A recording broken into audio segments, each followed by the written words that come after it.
It's time to look at the Chris Sims 2023 mock draft, brought to you by Xfinity. The biggest sports moments deserve a connection you can count on. Streaming live sports is better with the Xfinity 10G network. Here we are. Chris Sims, mock draft, top half of the round. I'm looking for Zay Flowers. Where's Zay Flowers? Why isn't Zay Flowers in the top half of your mock draft? He's coming up. He's on the next page. We got him there. I got him going to the Los Angeles Chargers, who I do think need a receiver in a desperate way, and it's certainly a receiver like that. You know, they don't have one like that. Keenan Allen, a little bit bigger of a guy. Mike Williams, a bigger guy. Really, the rest of the receiving core is that way. They don't have the jitterbug, super explosive, make things happen after the catch type of guy. That's where I put him at 21. But yeah, ultimately, Mike, this is my mock draft. You know, it's not easy. There's a lot that goes into it. I tried to be more predictive this year rather than what I would do necessarily, right? There's a few guys that I might have left out that I think are certainly in the running for the first round too. But there you got it, Mike. What do you think? You know, you got the wide receivers not going until Flowers at 21, and then Jackson Smith and Jigba at 27 to the Bills.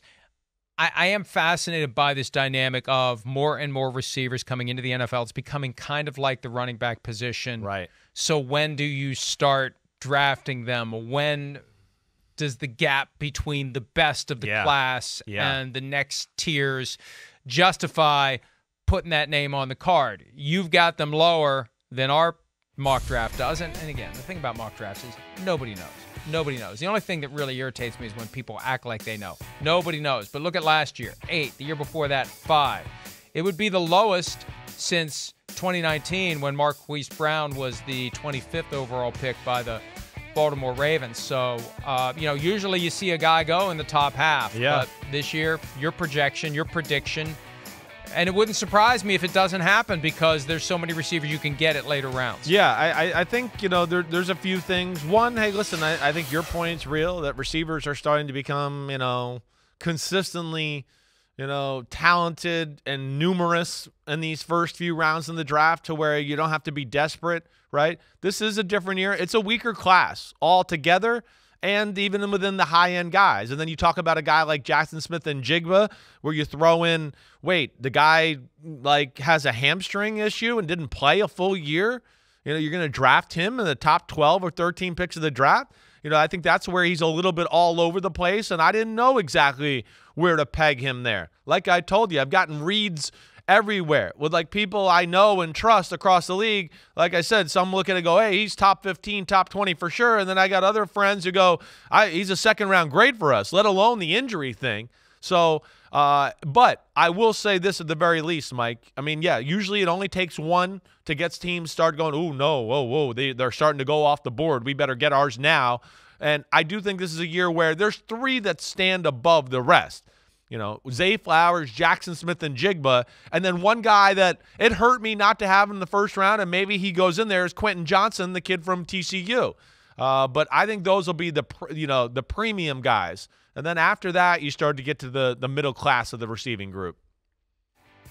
And to your point there was a report after they announced the 17 guys will be at the draft. They shied away from Johnston because they didn't want him to plunge all the way out of round 1, even though some think he will be a first-round pick. Borderline. I think we have him going to the Bills at 27. Right. So we'll see how that plays out.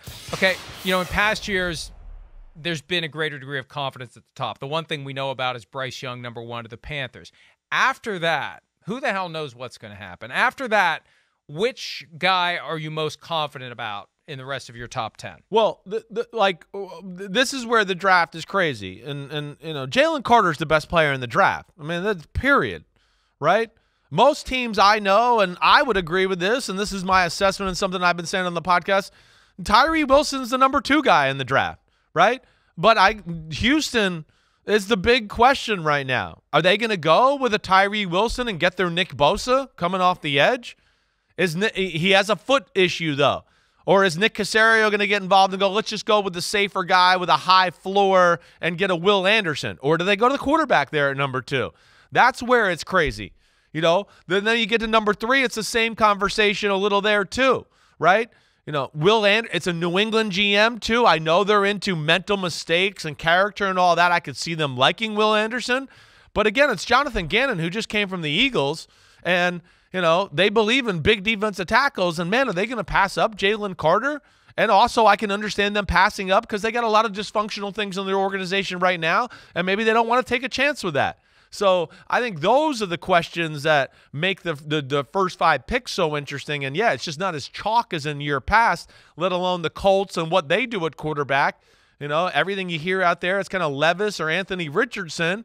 And the fall of C.J. Stroud continues there. So I think that's what makes it very intriguing for Thursday night at 8 o'clock.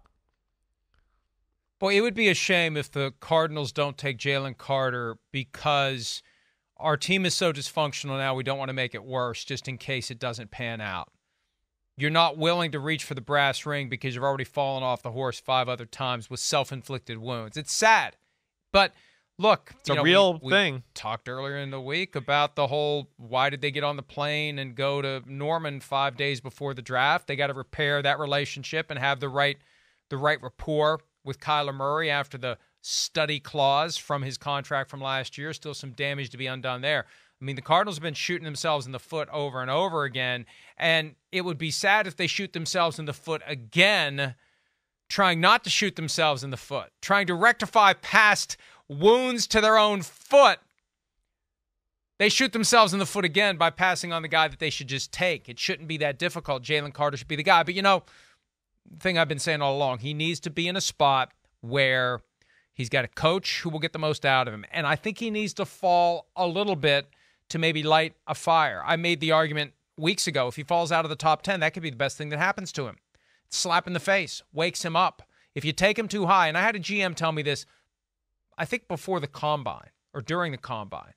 If you take him, it was after the combine, after all this stuff came up. If you take him as high as he thinks he should be taken, you validate the behaviors that people have concerns about. And he thinks, I'm fine. I don't need to change anything. I mean, I think there's a general consensus he does need to change a few things, and if he slips a little bit. So that's the conundrum for the Cardinals. Yeah. If you say, hey, he's the best player in the draft, let's take him at 3, he comes in thinking, it didn't affect me at all, I still went number 3, maybe it's harder to get him focused the way that you need to. Pete Carroll at 5 gets him focused. Yeah. Dan Campbell at 6 gets him focused. Somebody else, Mike Tomlin, if they trade into the top 10, gets him focused. Yeah. No, I mean, I don't disagree with anything you're saying there. I don't. And honestly, listen, there's a part of me that wonders, like, if the off-the-field stuff didn't happen, would the Bears have ever traded that number 1 pick? That's the other interesting part of the conversation, too. But, either way, I think most teams got him as the number 1 player on the board. So anything not being the number 1 pick's a little bit of a fall. Yeah, 3, not quite enough. And I can see the logic there. And then, again, knowing the New England guys a little bit and how things work there, Monty Ossenfort being an ex-New England guy, I know he was in Tennessee Titans right before this. They to my annoyance, err a little too much on the, he does the right thing every play. He does the right thing every play. Oh, gosh, whoa, this guy made 1 mental mistake. We got to drop him down around. That used to drive me crazy because I'd go, wait, the guy that made 1 mental mistake made 100 plays that the guy that didn't make any didn't make. But, so we're just going to dock him in that and not give him a little extra bump up because of all the amazing plays he made that this guy can.